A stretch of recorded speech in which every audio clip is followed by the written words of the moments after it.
Madame, Messieurs, bonsoir et bienvenue aux 20h décalées des 30 minutes, juste après les briefings presse sur la restitution de l'accord de paix entre la RDC et les Rwandais. Tout de suite, voici les titres.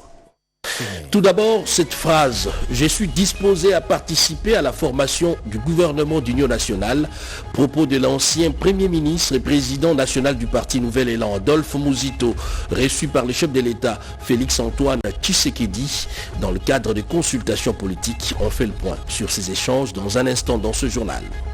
Apprendre l'entrepreneuriat en langue des signes. Quoi de plus difficile pour les malentendants qui veulent se lancer dans les affaires? Être malentendant est un handicap à surmonter et non une fatalité. Et ces personnes atteintes d'une perte auditive ont suivi une formation sur l'entrepreneuriat. D'autres précisions également dans un instant dans ce journal. Bienvenue à tous. Les violences sur la population comme mode de gestion dans les zones occupées par les troupes rwandaises en République démocratique du Congo, eh bien, le chef de l'État Félix-Antoine Tshisekedi a reçu à ce sujet Pramila Patten, représentante spéciale du secrétaire général des Nations Unies en matière de violences sexuelles commises en période de conflit. Gilles Tutumbaï et Coco Molicho.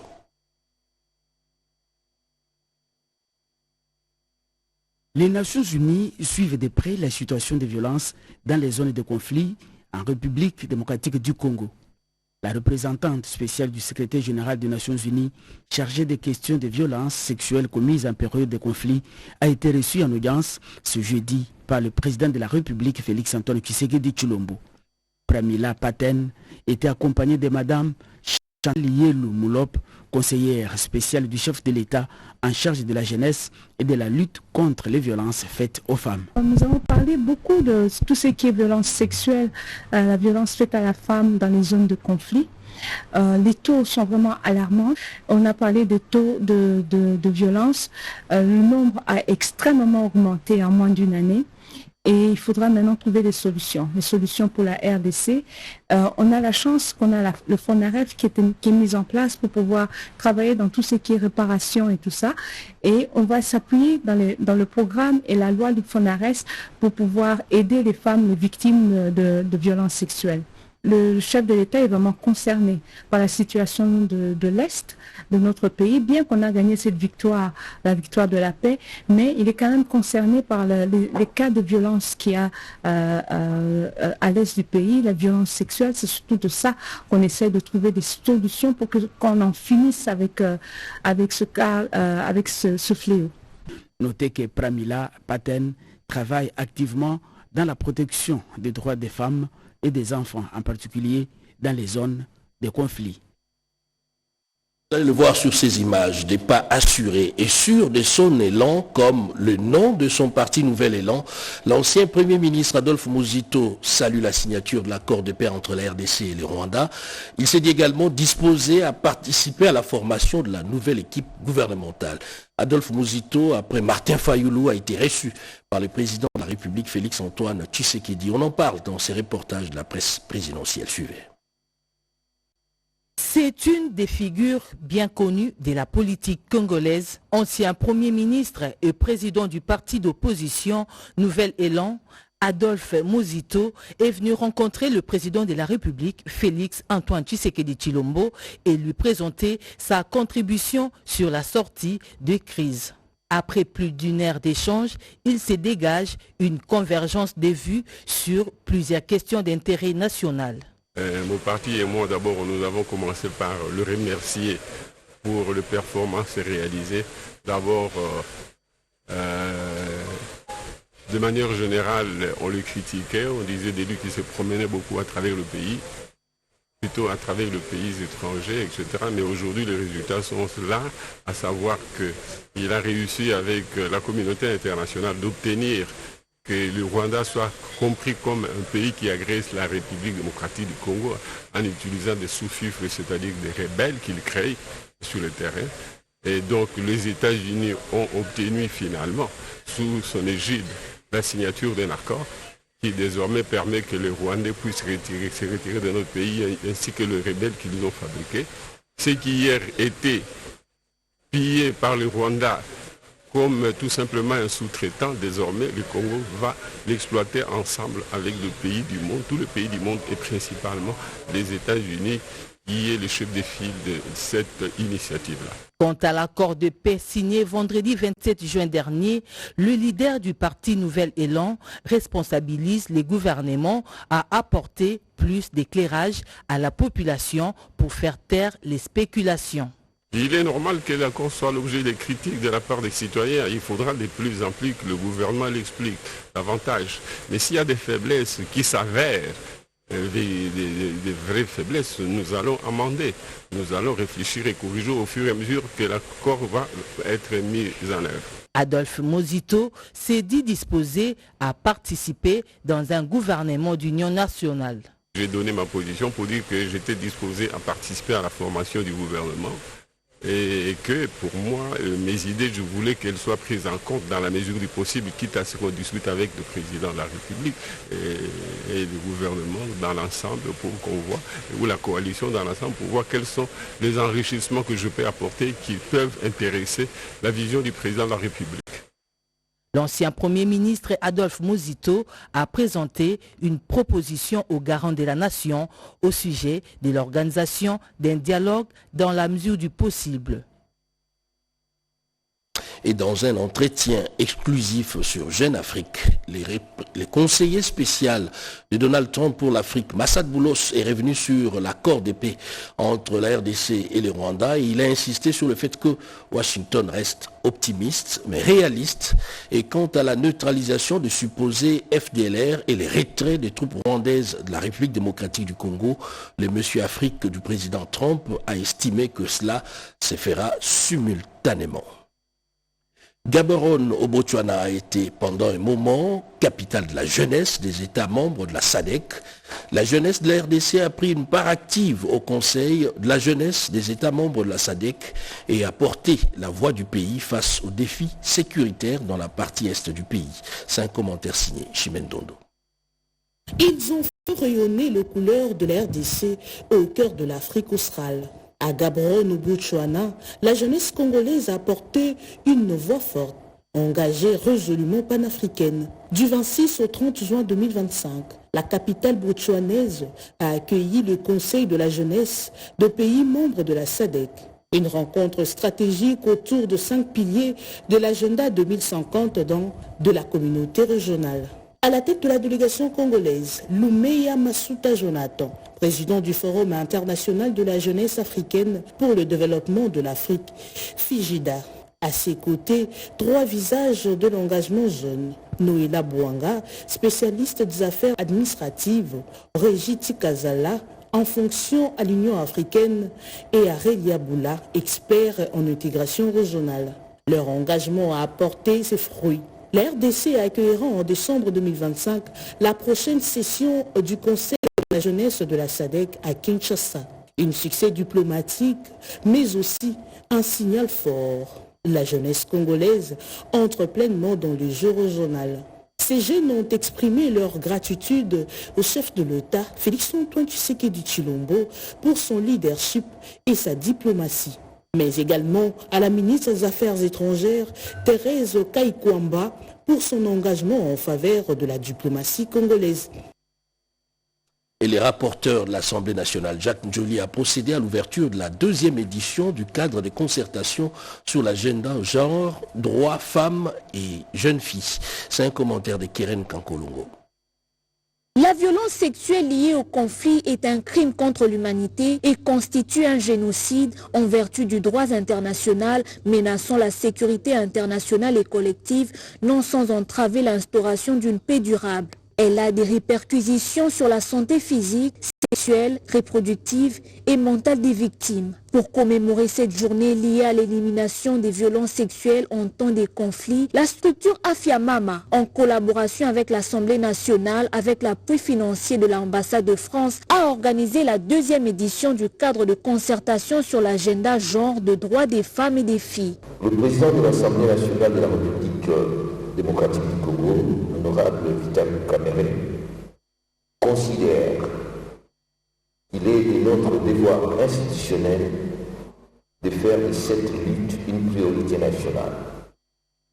Nous sommes représentants du peuple et ce peuple est frappé par cette tragédie des conflits dont les conséquences, c'est essentiellement sur les femmes. Cette journée internationale est un moment de réflexion et de mobilisation. Elle nous rappelle avec force les souffrances incommensurables endurées par les victimes et nous invite à redoubler d'efforts pour mettre fin à ces atrocités.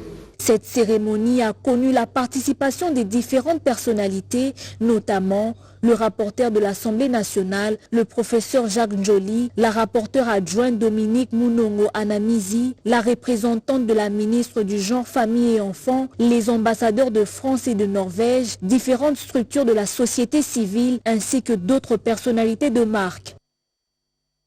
Violences sexuelles et autres sévices dans les espaces occupés, l'implication de la police, il en a été question à la vice-primature de l'Intérieur. L'objectif est de doter la RDC d'un cadre juridique plutôt renforcé. Bobo Anan Mokonzi nous en dit un peu plus.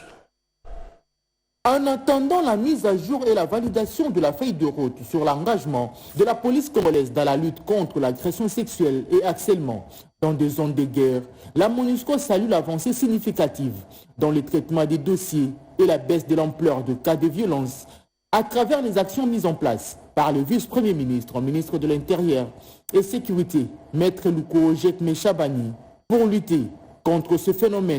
Ces faits précités constituent des infractions pour la plupart, ne restent impunis avec l'instauration d'un état de droit. Vision du chef de l'État, Félix-Antoine Tshisekedi Tshilombo. Plusieurs agents en uniforme ont été condamnés pour crimes sexuels. Condamnation exemplaire pour les droits des femmes. On s'est rendu compte que le nombre de policiers qui commettent les actes de violence sexuelle a extrêmement diminué. Pour cela, nous félicitons quand même la PNC. Autour de cette question, les experts œuvrant dans les secteurs de violence sexuelle en RTC et une délégation des Nations Unies conduite par Mme Pramila accélèrent les travaux pour la signature rapide de la dite feuille de route.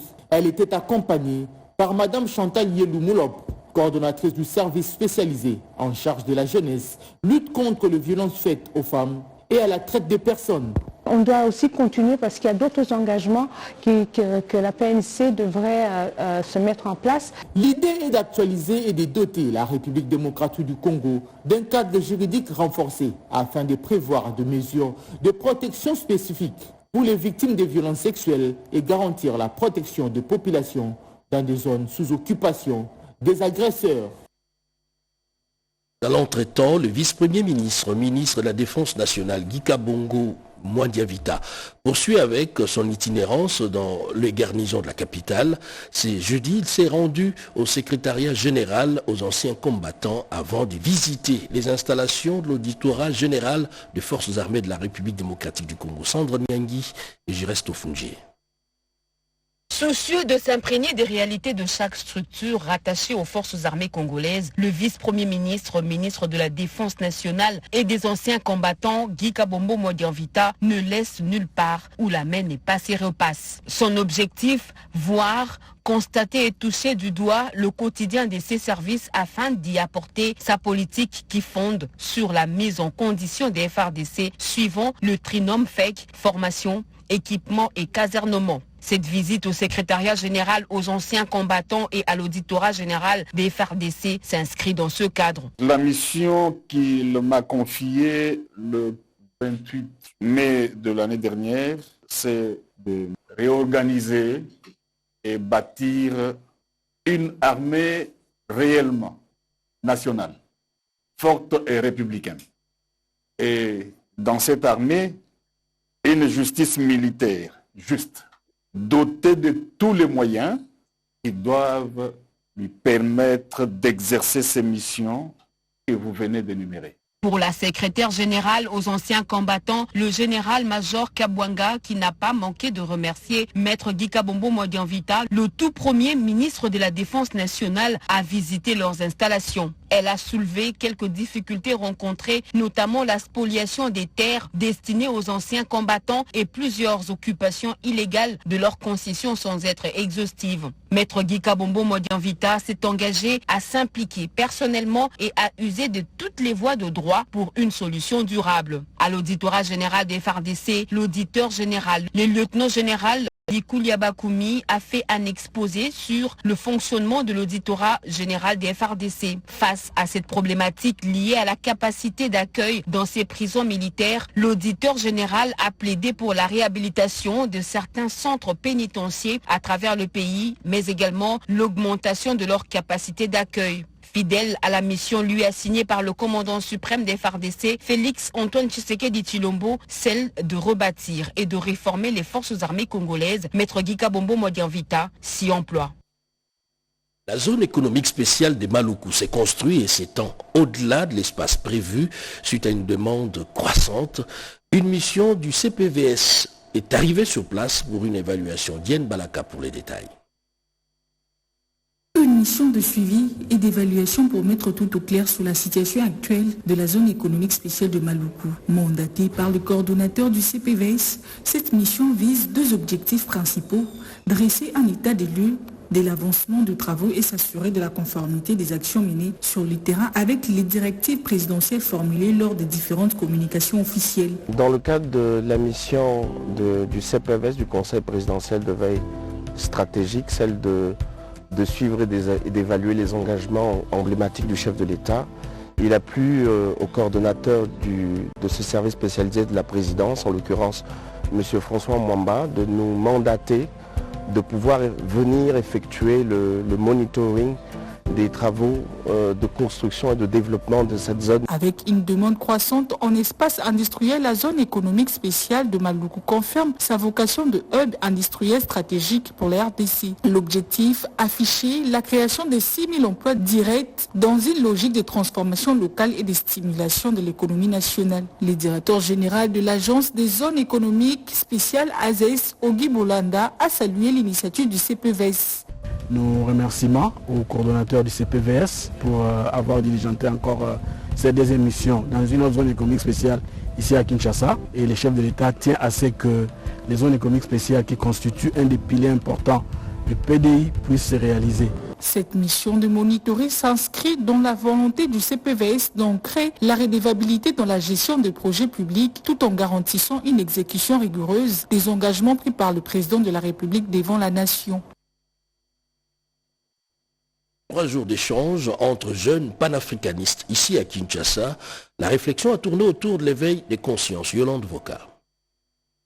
30 ans d'agression qui équivaut à 30 ans de résistance. Il est temps de rompre avec le silence. Voici un bout phrase significatif de la déclaration des étudiants, le jeune Congolais panafricain venu de tous les horizons. Déclaration faite lors de la clôture du Congrès panafricain qui s'est tenu du 30 juin au 2 juillet 2025 au Centre culturel et artistique pour les pays de l'Afrique centrale pour éveiller la conscience de jeunes. Les panafricanistes de toute l'Afrique se sont joints à la jeunesse congolaise pour répondre à la question « Comment éveiller l'esprit patriotique ?» tout en se référant au père fondateur du panafricanisme. C'est un sujet qui tient chaque Congolais et sur lequel chacun de nous voudrait avoir les instruments et les armes pour à la fois faire entendre notre voix, mais aussi exprimer notre ras-le-bol par rapport à cette situation qui a trop duré. Ce mouvement n'est pas mort, mais qu'il va encore très utilement servir à la jeunesse africaine si elle réussit à s'en emparer et en faire un outil de sa liberté. Moment tout trouvé pour le petit-fils Mandela, Kosi Mandela, de lancer un message fort d'éveil patriotique à la jeunesse africaine. Pour interpeller tous les jeunes en Kinshasa et en Afrique de pouvoir raviver le panafricanisme, championné ou dirigé par Patrice Lumumba et par plusieurs leaders africains tels que Kwame Nkrumah. Durant 3 jours, les jeunes Congolais ont fait l'autopsie de 30 ans de guerre d'agression rwandaise et sont arrivés à une conclusion, celle de créer un conseil national des étudiants panafricanistes pour l'éveil patriotique au sein de la représentation des étudiants du Congo. Ont traversé les fleuves Congo pour Kinshasa. Le monde des affaires de l'Alliance des patronats francophones est arrivé à Kinshasa à la recherche des opportunités d'affaires. C'est un commentaire signé Bobo Anad Mokonzi. Après la rencontre de Brazzaville, les hommes d'affaires de l'Alliance de patronat francophone ont traversé le fleuve Congo le samedi dernier, accueillis au Bichingobila par le président national de la FEC, Robert Malumba Kalumbo, qui par la suite ont eu des échanges avec le ministre de l'économie nationale Mukoko Samba sur les opportunités d'affaires en République démocratique du Congo. En accueillant cette délégation d'entrepreneurs venus de divers pays francophones, la FEC, à travers son président national à Silicon Village, a fait remarquer aux membres de l'Alliance des patronats francophones que la RDC est un pays avec diverses opportunités dans différents domaines, notamment les mines, l'agriculture, les infrastructures, l'énergie renouvelable et le tourisme. Aujourd'hui, nous sommes à Kinshasa parce qu'il y avait des patronats de l'espace francophone qui s'étaient réunis à Brazzaville. Et vous savez, Brazzaville et Kinshasa sont les capitales les plus rapprochées du monde. Mes collègues présidents de différents patronats ne pouvaient pas rentrer dans leurs pays respectifs sans traverser à Kinshasa et puis dénicher un peu aussi quelques opportunités que la RDC peut leur offrir. Les patronats du monde entier, nous nous rencontrons chaque année dans un pays X. Et cette année, c'était au Congo-Brazzaville. Et comme c'était à côté, on est habitué de nous rencontrer souvent pareil avec les différentes entreprises qui font partie de nos différents patronats. Le ministre Didier Pambia a salué cette initiative en invitant les entrepreneurs à investir dans le domaine du tourisme, dans l'esprit de renforcer les chaînes de valeur dans l'espace francophone tel que prôné à la 5e édition de Brazzaville. La FEC s'engage à structurer un écosystème entrepreneurial performant et propice à l'implantation et à la croissance des opérateurs étrangers. L'image en soi fait rêver, mais c'est pour bientôt.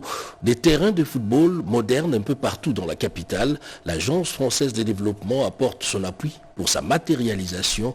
La commune de Bandalungwa est la zone pilote de ces projets. Redépendant sur les images de Siandé Maka.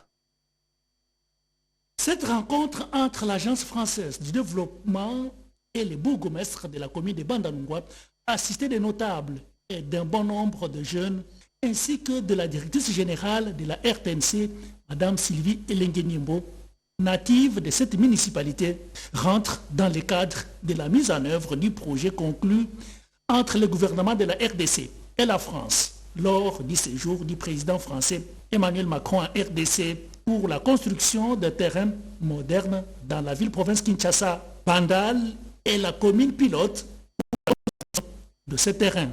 Ce jeudi 3 juillet 2025, l'Agence française de développement a procédé à la projection de la maquette du terrain pour expliquer son contenu qui comprend l'aire de jeu de football avec les gazons synthétiques, un terrain multidisciplines sportives telles que le basketball, le volleyball, un bâtiment pour l'infirmerie, un vestiaire et des sanitaires, sans oublier les studios d'enregistrement, gradins et boutiques. On s'est réunis aujourd'hui parce que le samedi, il y aura lancement au niveau du terrain allemand.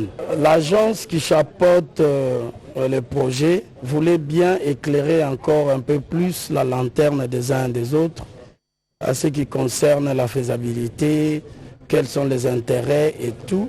Et à travers ce projet, on veut réhabiliter des espaces sportifs pour qu'ils deviennent des espaces de qualité multisports, donc avec certes toujours bien sûr le foot, mais aussi le basket, le volley et en fonction des espaces et des communes, l'athlétisme, les arts martiaux et le handball, et puis des espaces culturels qui sont des endroits où la jeunesse pourra venir pratiquer son activité. L'objectif est de garantir l'accessibilité et la participation de jeunes filles à la pratique sportive inclusive aux côtés des garçons. Ces projets visent également l'amélioration de la qualité de vie, le bien-être physique pour la jeunesse au sein de la communauté, a renchéri Madame Florence Douaze Bonnet, chef du projet, les comptes de l'agence Expertise Groupe France. Lusaka, il en a été question à la dernière réunion du Conseil national de la couverture santé universelle. D'autres précisions dans ses commentaires.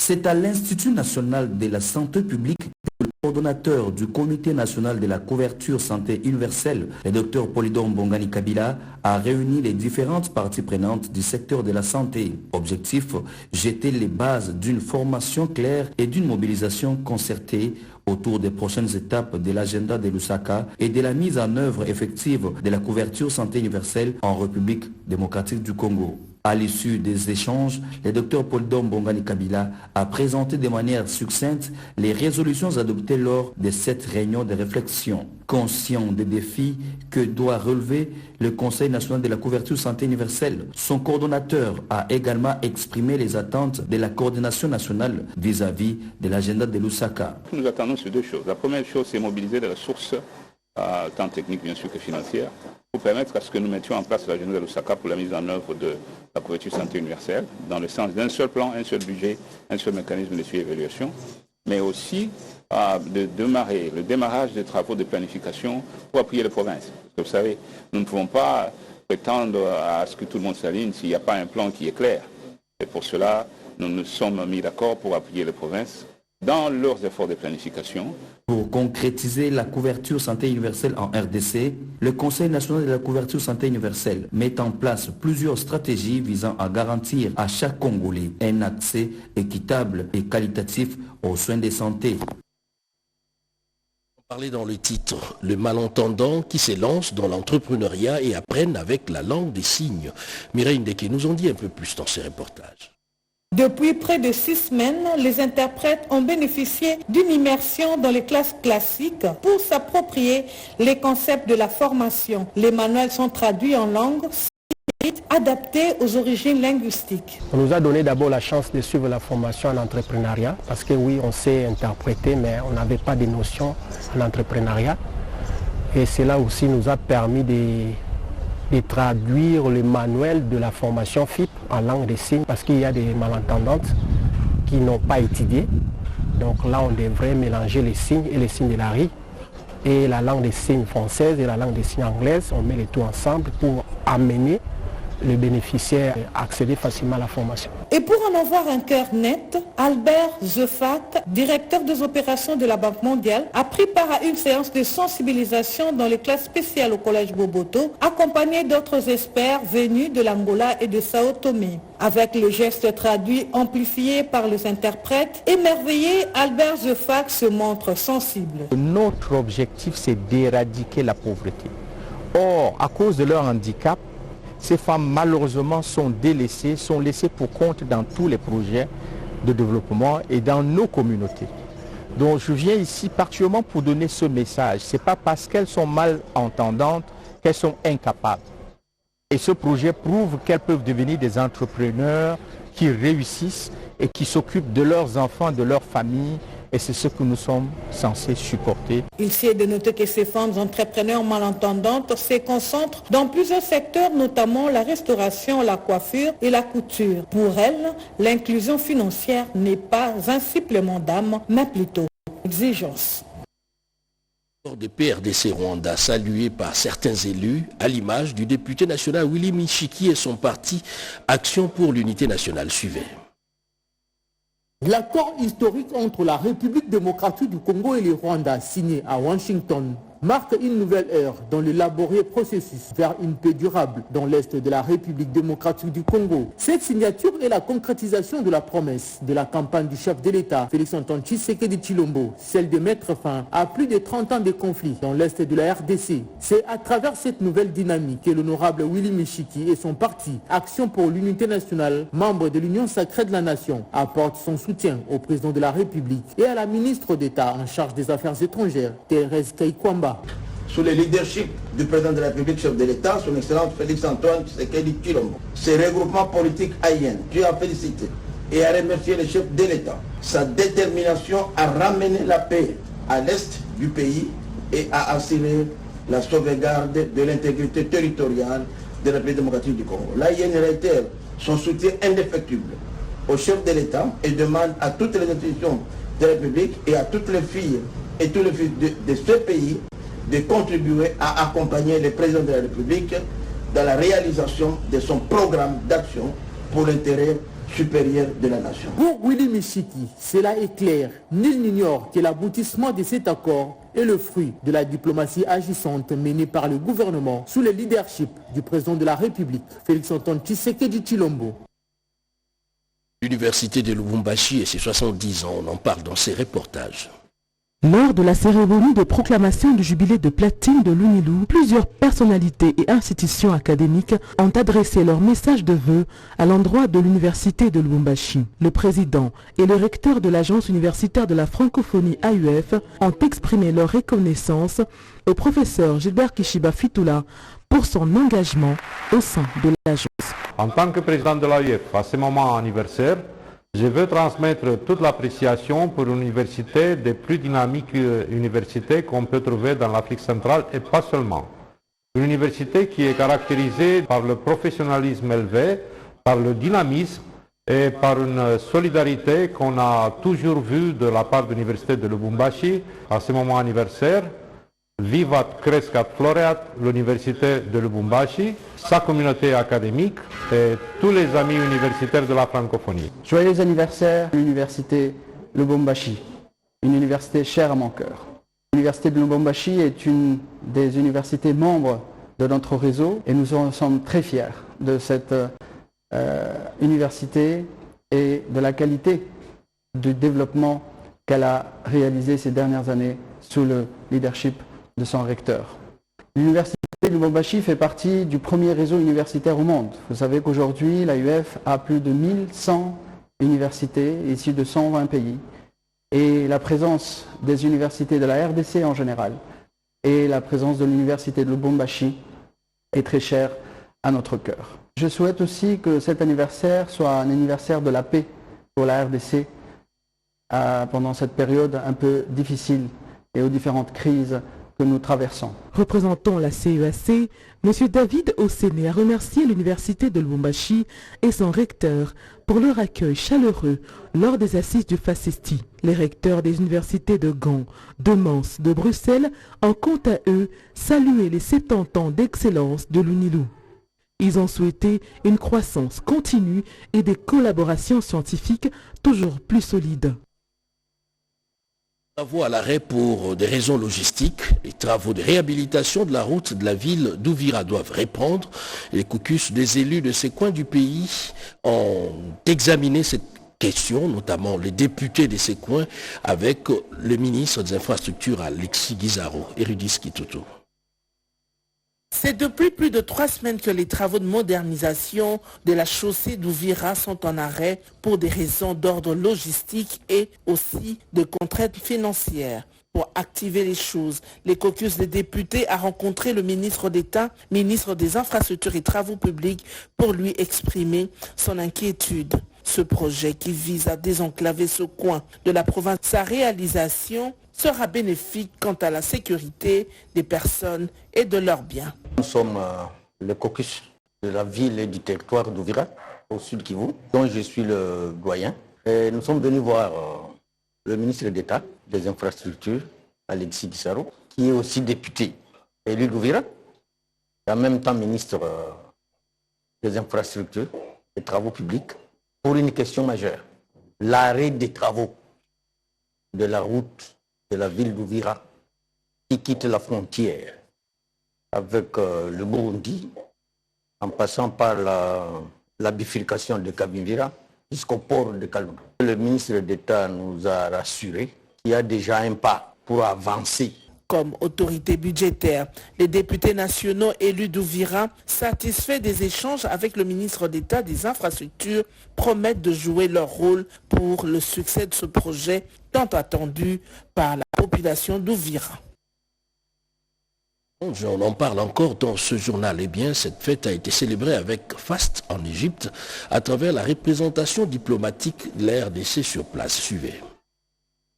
L'ambassadeur de la République démocratique du Congo en Égypte, Kasongo Musenga Jean-Baptiste, a invité les membres de la diaspora congolaise à s'unir derrière le leadership du chef de l'État, Félix-Antoine Tshisekedi Tshilombo, pour élever le défi sécuritaire et socio-économique du pays à travers une diplomatie dynamique et agissante à l'échelle internationale.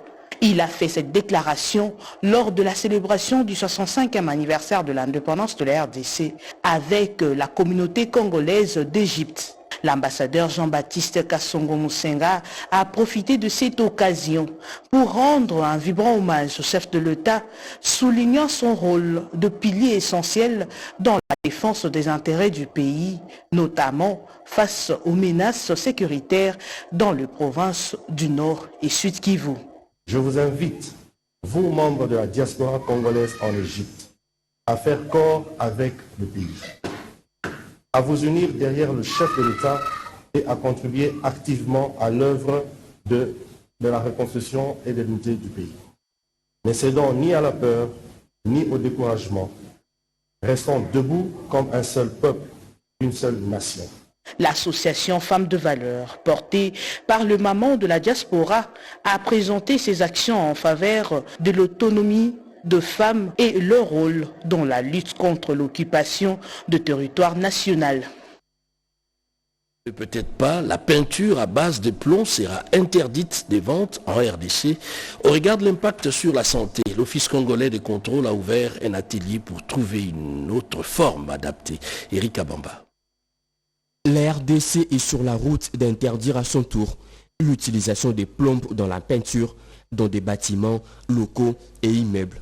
Les plombes est un métal toxique classé par l'OMS parmi les 10 substances chimiques qui posent un sérieux problème majeur de santé publique. Des enfants et des femmes enceintes sont les plus exposés à ces produits. Face à cette urgence, les opérateurs économiques, fabricants et artistes œuvrant dans ces secteurs se réunissent au cours de cet atelier pour trouver des moyens alternatifs dans le traitement des peintures pour un bon usage. Dans les soucis de protéger les consommateurs et producteurs congolais, l'Office congolais de contrôle, initiateur de cet atelier avec l'ONG internationale LEAD, promet de serrer la vis au niveau des frontières pour un bon contrôle des produits de peinture importés sur le sol congolais, a rassuré la directrice générale adjointe de l'OCC, Christelle Mouabilou. L'OCC est un acteur capable de garantir la qualité des peintures, accompagner la transition vers des alternatives saines, protéger la santé publique, notamment celle des enfants, et renforcer la gouvernance réglementaire dans le domaine des produits industriels. Un combat appuyé par le ministère du Commerce extérieur qui promet d'intensifier la sensibilisation auprès de la population pour dire stop à l'utilisation des plombes dans la peinture. Nous allons jouer notre rôle de régulateur. Nous allons chercher un mécanisme de sensibilisation et aux consommateurs et aux producteurs. Des méthodes de retrait sécurisées seront formulées au terme de cet atelier pour l'élimination de la peinture aux plombes qui demeure un problème non seulement pour la santé, mais également pour l'environnement. L'information vient de nous parvenir à l'instant. Le président de la République a reçu les diplomates chinois en poste à Kinshasa. Au menu, les renforcements de la coopération entre les deux États. Images et commentaires.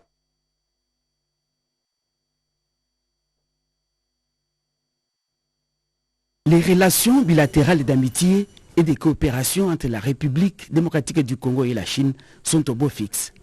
Elles demeurent marquées par un partenariat stratégique et une forte coopération économique.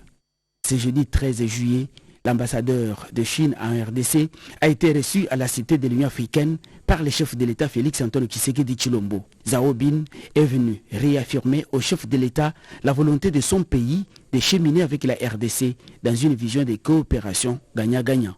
Je suis très honoré d'être reçu tout à l'heure par le président de la République.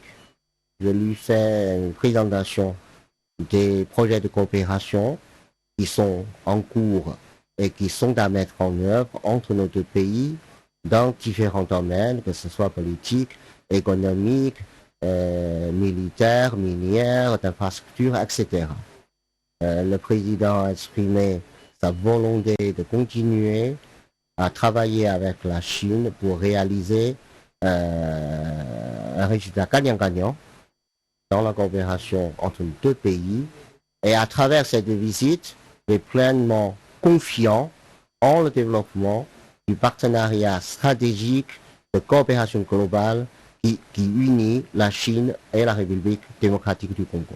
Lors du forum sur la coopération Chine-Afrique en Beijing, l'année dernière, le président chinois avait exprimé son souhait de consolider la confiance politique mutuelle et le développement avec la RDC, tout en approfondissant la coopération bilatérale dans différents domaines. Avant de boucler complètement ce journal, c'est communiqué de la Direction générale des recettes de Kinshasa DGRK qui rappelle aux contribuables, personnes physiques et morales assujetties à la retenue sur loyer, que l'échéance pour s'acquitter de leurs obligations fiscales mensuelles du mois de juin trimestriel et semestriel, premier semestre 2025 est fixé au plus tard jeudi 10 juillet 2025. Les contribuables personnes morales et les grandes personnes physiques relevant de la direction des impôts et personnes physiques relevant des directions des recettes de Gombe, Limete, Ngaliema Nord, Kinshasa et Barumbu doivent souscrire leur déclaration en ligne via les portails https://e-dgrk.com. Le non-respect de cette échéance entraîne l'application des amendes prévues par les dispositions légales et réglementaires en la matière. Communiqué signé Bitalo Moko, directeur général de la DGRK. Un autre communiqué, cette fois celui de l'inspection générale des finances IGF, qui informe une nouvelle fois de plus l'opinion publique qu'elle continue de constater la prolifération des faux comptes sur les réseaux sociaux usurpant l'identité de son chef des services Bitassimwa Bayi Christophe. Ces faux comptes sont exploités par des individus malveillants qui proposent en échange de l'argent, de l'emploi à l'inspection générale des finances. L'IGF condamne avec la plus grande fermeté cet acte d'usurpation d'identité, des faux et de tentatives d'escroquerie qui portent atteinte non seulement à l'image de ses services publics, mais aussi à la crédibilité de son chef. Et son chef des services, Bitassimwa Bayi Christophe, ne dispose d'aucun compte personnel sur les réseaux sociaux Facebook, WhatsApp, Telegram, X, etc. et à des fins professionnelles. Toute promesse ou proposition de service contre rémunération ou au nom du chef des services est illégale. Pour toute communication officielle, l'IGF invite toute personne approchée à ces sujets à ne pas céder et à signaler immédiatement les cas aux autorités compétentes. Fait à Kinshasa le 3 juillet 2025 pour la division communication et presse, Jude Ntumba Ndumbi, chef des services intérimaire. Et voilà qui met un terme à ce journal. La grande édition de 20h décalée juste après les briefings presse sur l'accord de paix entre la RDC et les Rwandais. 23h Jacques Mégy et demain 7h Serge Merlin-Mata. D'ici là, portez-vous bien. Excellent suivi des programmes sur nos antennes. Bonsoir chez vous.